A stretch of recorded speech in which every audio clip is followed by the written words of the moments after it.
સુરેશભાઈ, શું રજૂઆત છે મીઠાની બાબતમાં? શું મીઠાની હકીકત છે?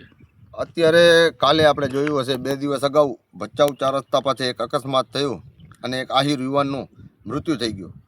તો જેનું મુખ્ય કારણ જોવા જાવ ને તો આ કરોલમાં જે મીઠાના માફિયાઓ જે લાખો એકર જમીન ઉપર દબાણ કરેલ છે તે જ આવશે.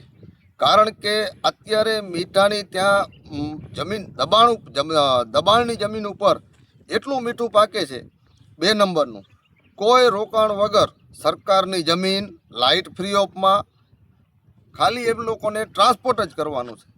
તો આ મીઠાની જે ઓવરલોડ ગાડીઓ છે જે ભચાઉમાંથી પસાર થાય છે, અને અત્યારે આપણે જે ભચાઉ બંધડીથી કુંજીસર રોડ, આ રોડ ઉપર ઊભા છીએ, આ રોડ ઉપરથી એ પસાર થાય છે. આ રોડની હાલત છેલ્લા 6 મહિના પહેલાં એકદમ વ્યવસ્થિત હતી અને અત્યારે આપ જોઈ શકશો કે આ રોડની હાલત કેવી છે.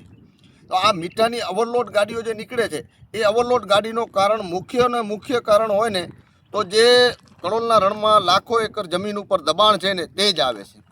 કારણ કે તમે આપ છેલ્લી લાઈને જાશો કે જે મફતની જમીનો ઉપર દબાણ કરી અને મીઠું પાકે છે એ લોકોને ખાલી ટ્રાન્સપોર્ટ જ ખર્ચ છે. ટ્રાન્સપોર્ટ ખર્ચમાં કરોડો રૂપિયાની કમાણી કરી રહ્યા છે. સરકારી જમીન લાઇટ ફ્રી ઓફમાં, રસ્તા બનાવવા હોય તો સરકારના છે રસ્તા, એટલે એ લોકોને કોઈ ખર્ચ વગર લાખો રૂપિયા, કરોડો રૂપિયાની 2 નંબરની કમાણી કરી રહ્યા છે. ત્યારે આપ જોશો કે છેલ્લા 6 મહિના ત્યાં કોઈ અકસ્માત કે એવો કોઈ બનાવ બનેલ નહોતું. જ્યારે આ મીઠાની સિઝન ચાલુ થઈ તરત જ અકસ્માતના બનાવો ચાલુ થઈ ગયા. અત્યારે જોશો મારી પાછળ જે મોટો ડમ્ફર આવે છે રહ્યું, એ આપ જોશો કે એ અત્યારે કરોલ જ જાય છે.